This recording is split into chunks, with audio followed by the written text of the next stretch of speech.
que foram derrubadas as 5 situações em que o prefeito, através do Tribunal de Contas, tem suas contas reprovadas. Mas foram derrubadas por quê? Pela Comissão de Finanças da Casa? Não integralmente, que a vereadora Larissa votou favorável ao Tribunal de Contas. E quando ele fala, presidente da Fundação de Turismo, o advogado do ex-prefeito disse: a Fundação de Turismo tem certa autonomia, mas o prefeito também tem responsabilidade. Então ele deixou muito claro isso. A Fundação de Turismo, ele disse aqui na tribuna, tem certa autonomia, mas o prefeito também tem responsabilidade.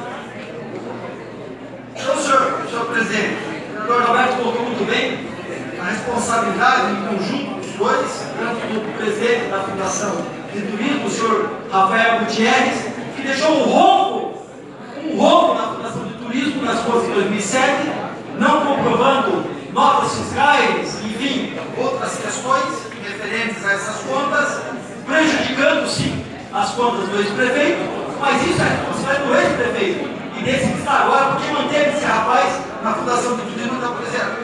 Exatamente. Então, presidente, eu acho que não foi enterrado, como disse aqui o advogado, essa questão da Fundação de Turismo.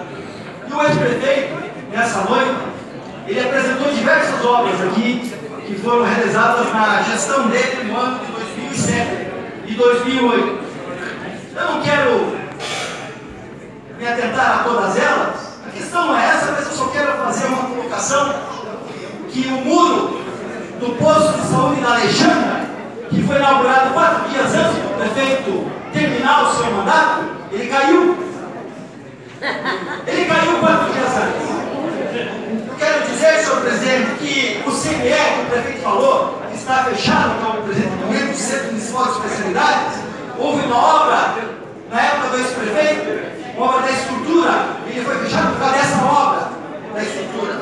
E quero dizer que quando ele disse na reforma do Joaquim Trabuja, senhor presidente, em 2008, um jogo ali no Joaquim Trabujas, deixou ele ser paralisado, eu estava presente, ele chovia mais dentro que fora.